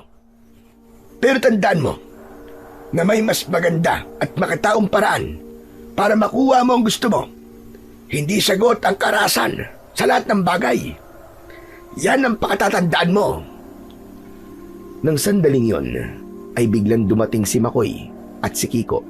Lumapit si Makoy kay Lauro at umakto siya na parang makikipagsuntukan. Palingalinga siya sa paligid. Nasaan? Nasaan ang aswang? Nasaan? Dumigil ka na dyan. Uli ka na. Nakatakas na yung aswang. Sayang! Kung naabutan ko sana siya, malamang maliligo siya na suntok at uppercut ko. Pero hindi ba, ang sabi mo kanina ay huwag tayong aalis sa kubo? Ako pa nga ang pumilit sa'yo na pumunta rito eh. Ikaw naman, Kiko, oh. Wala kang pakisame. Binubuko mo ako eh. Pero may sugat po kayo sa Lauro. Ayos lang po ba kayo? Hindi ba halatang hindi ako ayos? Ikaw kaya magkaroon ng ganitong sugat? Tapos ko nang linisin ang sugat mo, Sir Lauro. Nalagyan ko na rin ng benda. Pero mas makabubuti kung magtungo kayo sa ospital dahil baka kailangan tahiin yan. Masyadong malalim ang sugat mo. Ayokong pumunta sa ospital. Dahil sigurado ako, natatanungin nila ako kung paano ako nagkaroon ng ganitong sugat. Anong sasabihin ko sa kanila? Na isang aswang na galit ang may gawa nito sa akin? Sa tingin niyo ba, ay maniniwala sila sa akin? Baka nga idiretso pa nila ako sa mental hospital. Baka isipin nila na nasisiraan ako ng ulo. Hinayaan na lang namin si Sir Lauro sa gusto niya dahil meron siyang punto. Maya-maya ay pinaalis na kami ni Lauro kaya iniwan na namin siya. Kami naman ni Kiko ay bumalik na sa aming kubo at ipinagpatuloy namin ang aming pagkain. Lolo, aswang po ba talaga yung umatake kay Sir Lauro kanina? Oo, isang aswang na may personal na galit sa kanya. Yung aswang na yung kasi ay dating nakatira sa lupang ito. Tapos nang nabili na ito ni Sir Lauro, ay pinalayas niya yung aswang. Kaya galit na galit ang aswang na yung kay Sir Lauro. Kasi nawalan siya ng tirahan. Hala, hindi pala malayo ang problema ni Sir Lauro sa problema po natin. Kasi kapareho po natin siya na may banta ang buhay dahil sa aswang. Sinabi mo pa. Yan nga rin ang naisip ko kanina. Pero matagal ko nang alam ang tungkol sa bagay na yon. Dahil sinabi na sa akin yun ni Makoy nung nag-iinuman kami. Pero Lolo, hindi po ba? Hindi pa bumabalik ang kapangyarihan ng anting-anting nyo? Bakit po ang lakas po ng loob nyong tulungan po si Sir Lauro? Siyempre kailangan niya ng tulong. Kahit masamang ugali niya, ay karapat dapat pa rin siyang tulungan. Hindi ko na naisip kasi wala akong laban doon sa aswang. Nagpasalamat na lang ako na nagawa ko siyang itaboy. Dahil kung mas pinili ng aswang na labanan ako, ay malaki ang posibilidad na matalo at mamatay ako. Ang tapang niyo po talaga, Lolo. Kaya idol ko po kayo eh. Ay nako, ng bola ka pa talaga. Pero sana ay bumalik na ang kapangyarihan ng anting-anting ko para malabanan ko na maayos yung aswang na gustong patayin si Sir Lauro. Umaasa po ba kayo na magiging mabait na si Sir Lauro kasi tinulungan niyo po siya? Wala akong iniisip na ganyan. Ang gusto ko lang ay maging ligtas siya. Kung bumait siya dahil sa ginawa ko, ay magiging masaya ko. Pero kung hindi siya magbabago, wala na akong magagawa. Alam mo Apo, ang pagbabago ng isang tao ay hindi dapat sa pilitan. Dapat ay bukal yon sa kanyang puso. Tumangu-tango si Kiko bilang pagsang-ayon sa sinabi ko. Nang natapos na kaming kumain, ay lumabas ako upang orasyonan ang aking anting-anting. Umasa ako na sa pagkakataon na yon ay bumalik na ang kapangyarihan nun dahil malakas ang hinala ko. Nababalik ang aswang na si Berta at hindi siya titigil hanggat hindi niya napapatay si Lauro. Kinabukasan ng umaga ay naging abala na kami ni Kiko sa pagtatrabaho. Nagpasalamat kami dahil tapos na ang parusa ni Lauro sa amin. Makakakain na kami. Maya-maya ay lumapit sa amin si Makoy. Bakit nandito ka? May kailangan ka ba? Wala naman po. Gusto ko lang po makipagchismisan. Kalalaki mong tao. Ang hilig mo sa chismis. Paano? Wala po akong mapagsabihan ng tumatakbo sa utak ko ngayon eh. Alam niyo po ba na narinig ko na nag-uusap ang ilang trabador. Alam po nila na inatake ng aswang kagabi si Sir Lauro. At ang nakakalungkot po ay parang masaya sila sa nangyari. Para bang gusto pa nilang mamatay si Sir Lauro dahil sa aswang mayon. Hindi nga nagkamali si Sir Lauro sa sinabi niya sa akin kagabi. Ang sabi niya sa akin ay baka may mga trabador na nakarinig sa paghingi niya ng tulong pero piniling wag siyang tulungan. Sa totoo lang, abay nakakaawa si Sir Lauro. Kahit hindi maganda ang pakikitungo niya sa atin, ay hindi pa rin niya dapat nararanasan ng ganun. Lalo na't alam natin ang dahilan kung bakit ganun siya makitungo sa ating lahat. Alam mo po ikaw ang nakapagparealize sa akin na talagang nakakaawa si Sir Lauro. Nang dahil po sa inyo, ay naintindihan ko kung bakit ganun siya makitungo sa ating lahat. Pero teka, maalala ko lang ha, may nabanggit kayo kagabi ni Kiko na anting-anting eh. Anting po ko niyo po ba ay ang medalyon na nakasabit sa leeg nyo? Oo, tama ka. Ito nga ang anting-anting na narinig mo kagabi. Para saan po yan? At bakit po meron kayo yan? Noon ay isa kong antingero na gumagamit ng anting-anting sa pakikipaglaban sa mga aswang. Matagal na akong huminto sa gawain na yun.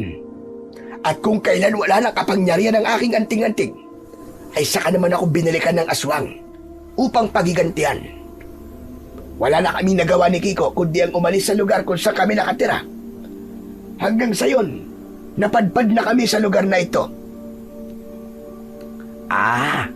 Ngayon naintindihan ko na po kung bakit ang lakas ng loob yung tulungan si Sir Lauro kagabi. Napakatapang niyo po pala talaga, Mang Esteban. At mas lalo po akong humanga sa inyo kasi kahit walang kapangyarihan ng anting-anting nyo, ay hindi pa rin kayo nagdalawang isip na tumulong. May pag-asa pa naman bumalik ang kapangyarihan ng aking anting-anting sa pamamagitan ng orasyon. Kaya nga tuwing gabi, bago ko matulog, ay inuorasyonan ko ito.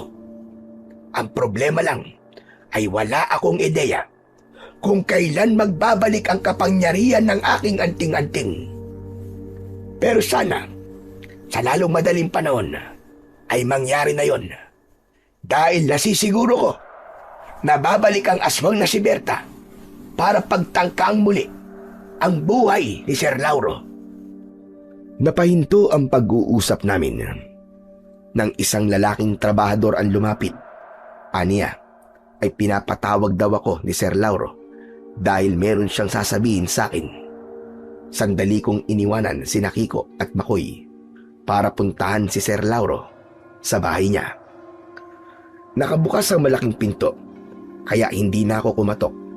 Isa pa, nakita ko sa sala si Sir Lauro.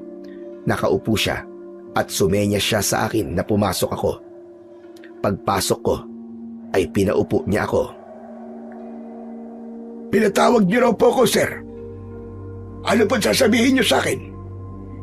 Meron akong ipapagawa sa iyo. Pero hindi naman ito sa pilitan.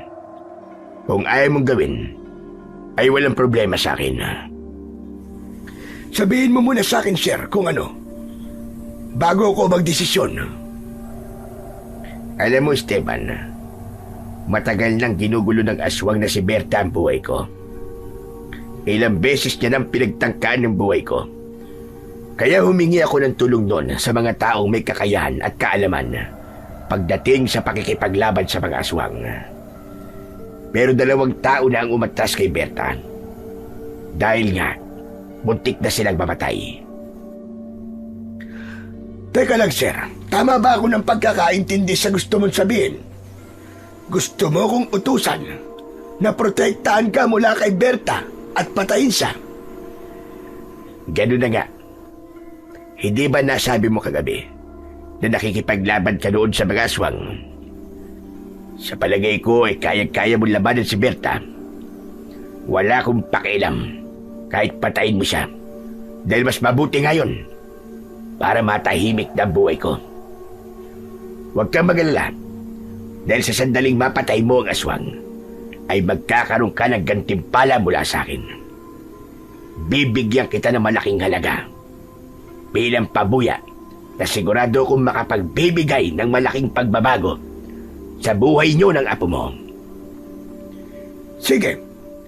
Pumapayag ako na protektahan ka mula sa mga aswang at handa kong patayin siya para tuluyan ng maging ligtas ang buhay mo.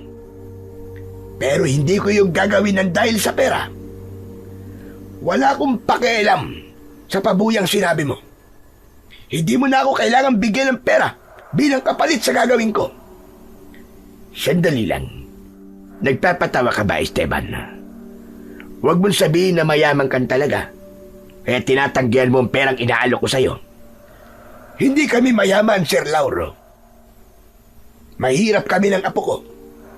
Isang kaig, isang tuka. At ang totoo, kailangan talaga namin ng pera. Sino ba namang hindi? Pero kahit noon, ay hindi talaga ako tumatanggap ng pera kapalit ng pagliligtas ko sa buhay ng ibang tao. Ang pagiging antingero ko noon ay isang tungkulin at hindi isang negosyo. Hindi ko alam kung hahanga o matatawa ko sa'yo. Kung ako kasi may ganyang kakayahan, ay gagamitin ko yan para magkaroon ako ng limpak-limpak na salapi. Wala namang masama sa sinasabi mo.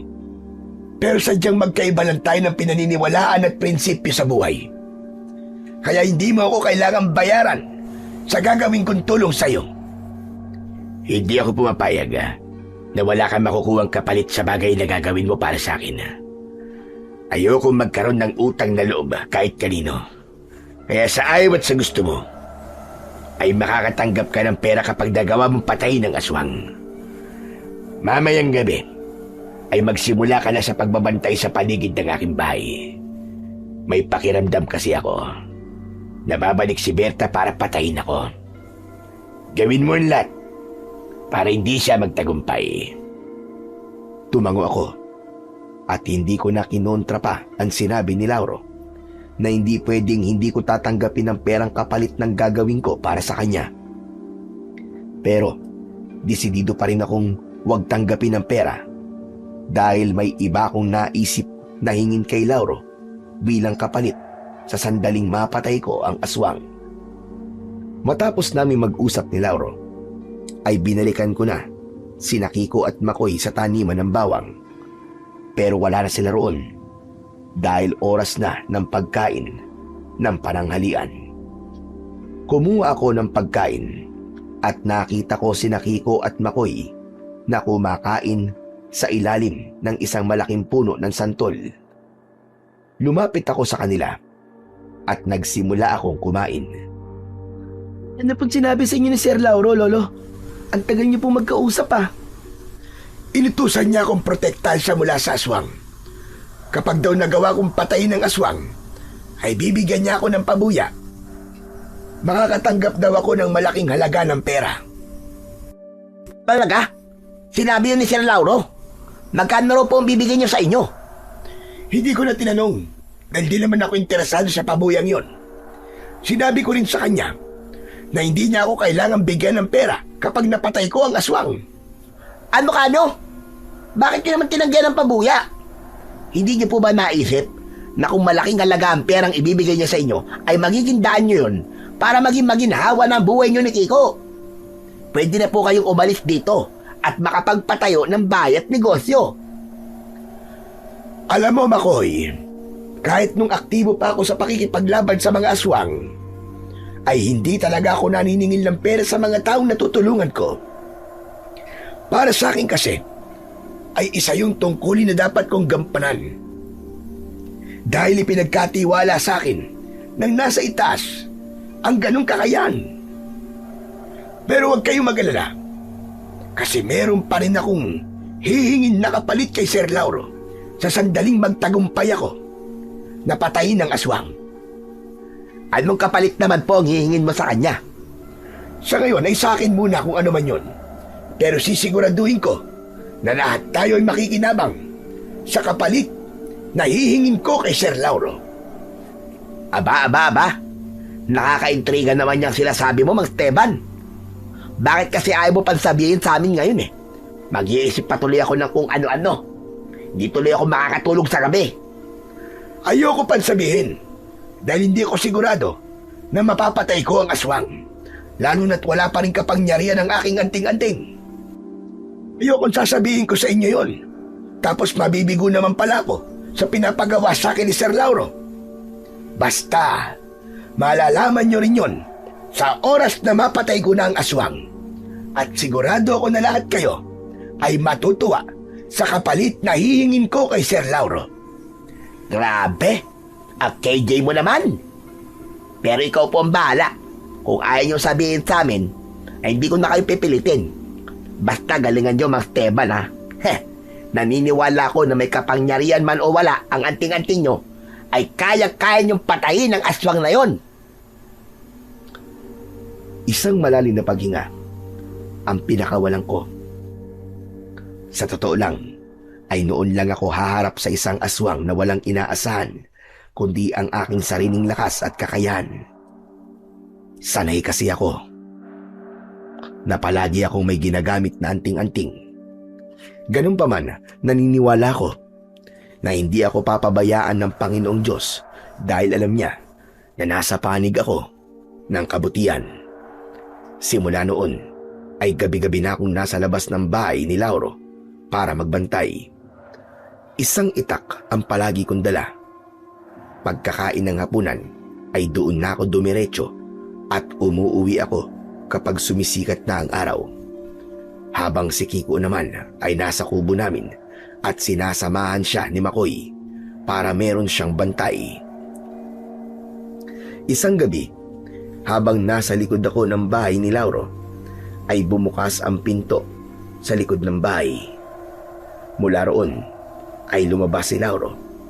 Nagsindi siya ng sigarilyo at nagsimula siyang hit-hitin yon. Masama sa kalusugan ng sigarilyo.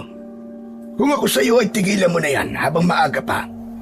Kahit marami kang pera, ay mahirap pa rin ang magkaroon ng sakit. Huwag kang nakikialam sa ginagawa ko.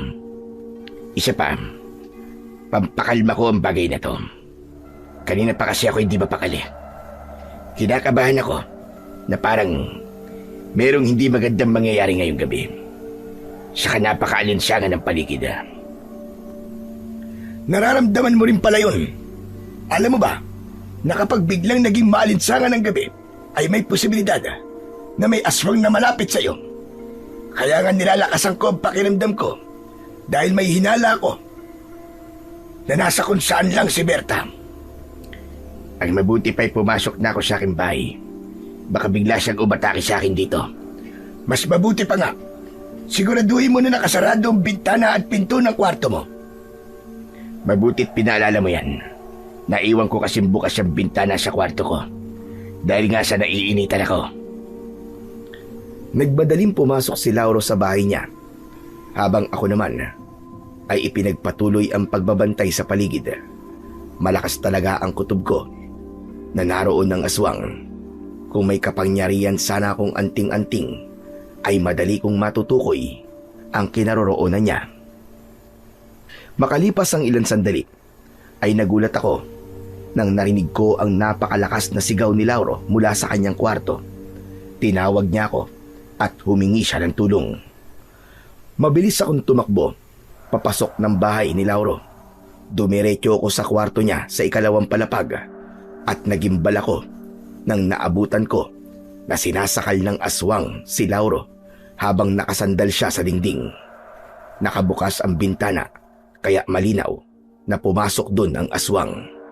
Lumingon sa akin ang aswang habang nanlilisik ang mata dahil sa labis na puot na kanyang nararamdaman. Naisip ko na hindi ako maaaring umatake agad dahil baka kung anong gawin ng aswang kay Lauro, dapat ay maging maingat ako sa magiging hakbang ko. Esteban! Esteban, tulungan mo ako! Berta! Ikaw si Berta, tama ba? Nakikiusap ako sa'yo. Pakawalan mo si Lauro. At bakit ko naman pakakawala na walang yang ito? Hindi mo alam kung anong ginawa ng taong ito sa akin. Na dahil sa kanya ay nawalan ako ng tirahan. Napilitan akong magtago dahil marami nang nakakaalam ng pagiging aswang ko. Sinira niya ang buhay ko at tanging kamatayan lamang niya ang makapagpapatahimik sa akin. Alam kong galit ka sa kanya, pero hindi sagot ang kamatayan niya para matahimik ka. Hayaan mong ang Diyos ang magparusa kay Lauro. Magpakalayo-layo ka na at huwag ka nang bumalik dito kahit kailan. Nagpapatawa ka ba? Wala akong kinikilalang Diyos at hindi mo ako mapipigilan sa gagawin ko. Mabilis na binitiwan ng aswang ang leeg ni Lauro. Nang bumagsak si Lauro sa sahig, ay walang pagdadalawang isip. Nanilaslas ng aswang ang leeg ni Lauro gamit ang matutulis nitong kuko. Tumalsik ang dugo sa kung saan-saan. Agad na sinapo ni Lauro ang kanyang leeg gamit ang kanyang kamay. Pero hindi pa roon natapos ang aswang dahil itinaas niya ang kanyang isang kamay para muling saktan si Lauro. Mabilis na akong tumakbo para iligtas si Lauro. At habang tumatakbo ako, ay hindi ako makapaniwala na naramdaman ko ang bagyang pag-init ng aking anting-anting. Isa yung malinaw na senyales na bumalik na ang taglay nung kapangyarihan.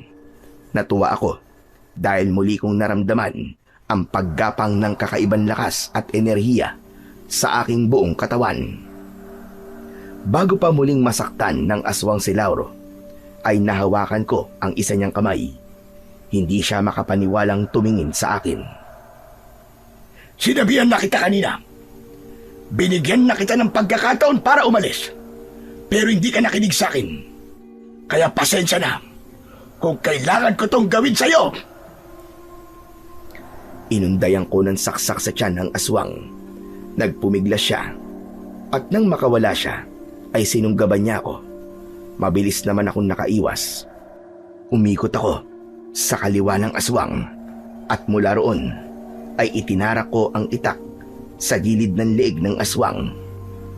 Napamaang ang aswang sa bilis ng pangyayari. Tila hindi siya makapaniwala na sa napakaikling sandali ay nagawa kong tapusin ang kanyang buhay. Nang hugutin ko ang itak sa leeg ng aswang, ay agad siyang bumagsak sa sahig. Nalungkot ako sa aking ginawa. Alam ko na tuluyan ng binalot ng galit ang puso ni Berta, kaya niya yun nagawa. Pero wala na akong ibang mapagpipilian kundi ampas langin siya upang iligtas ang buhay ni Lauro. Matapos ang pakikipaglaban ko sa aswang, ay nilapitan ko si Lauro na tila naghihingalo na. Hinubad ko ang aking damit at yun ang ipinantakip ko sa sugat niya sa leeg. Mabuti na lang at dumating si Makoy. Pinagtulungan naming buhatin si Lauro hanggang sa naisakay na namin siya sa kanyang sasakyan. Si Makoy ang nagmaneo hanggang sa nakarating na kami sa ospital. Mabuti na lang at nagawa pa ring makaligtas ni Lauro mula sa nangyari sa kanya. Ilang araw siyang walang malay sa ospital at makalipas ang 3 araw ay doon na siya nagising. Ako, si Kiko at si Makoy ang nasa tabi niya nang nagising siya. Mabuti naman po at nagising ka na, Sir Lauro. Totoo nga talaga yung kasabihan na kapag masamang damo, aba, mahirap talagang mamatay.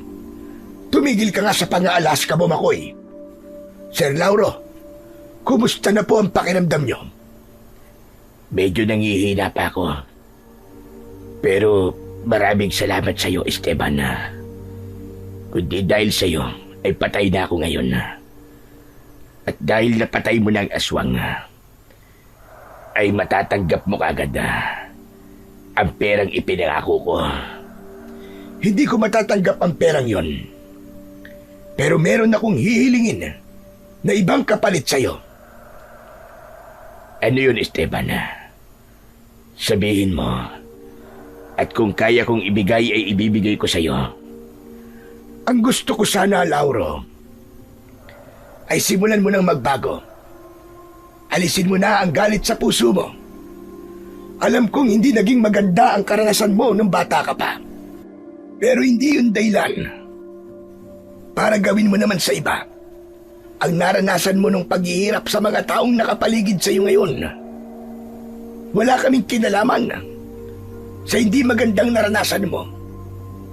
At sana ay maunawaan mo na mas magiging masaya at magaan ang buhay mo kung alam mong lahat ng taong nakapaligid sa iyo ay merong pagmamahal sa iyo. At mangyayari lamang yon kung unti-unti kang magbabago. Hindi umimik si Lauro. Tumalikod siya na parabang ayaw na niyang makipag-usap. Nalungkot ako dahil mukhang sa kabila ng mga nangyari sa kanya ay mas pinili pa rin niyang manatili ang galit sa kanyang puso. Nang sumunod na araw ay nakauwi na si Lauro sa bahay niya. Hindi ako makapaniwala na isang umaga ay tinipon niya ang lahat ng trabahador sa taniman sa harap naming lahat. Humingi siya ng tawad at inamin niya ang mga pagkukulang niya at pagkakamali. Nangako siya na simula sa araw na yon ay magiging maayos at patas na ang pakikitungo niya sa bawat isa. Hindi lang yon, basta salita. Dahil tinupad niya ang lahat ng sinabi niya, mas gumaan ang trabaho namin at mas naging maayos ang samahan naming lahat sa taniman ng bawang. Makalipas ang ilang taon, naging kampante na ako dahil hindi na kami ginambala pa ng aswang na nais kaming patay ni Kiko. Tahimik at maayos na ang buhay namin doon. Naging malapit kami kay Lauro at kami na ang ginawa niyang tagapamahala sa taniman ng bawang. At doon ko naisip na tama ang aking paniniwala. Lahat ng tao, kahit yung napakasama ang ugali, ay may nakatagong kabutihan sa puso.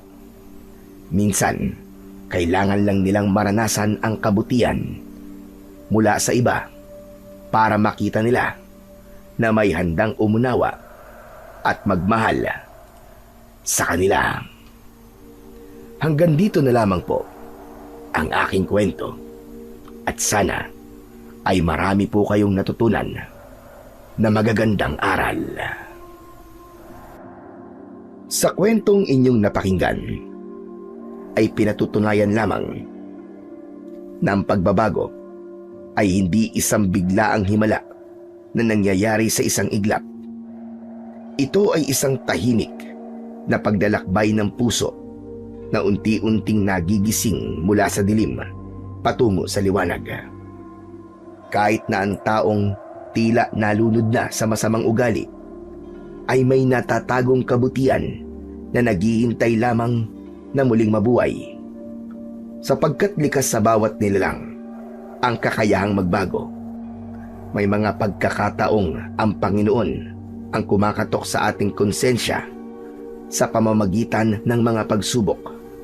At may mga sandali namang gumagamit siya ng isang tao, isang kaibigan, isang estranghero, o maging isang kaaway upang ipaalala na may mali sa ating tinatahak na landas.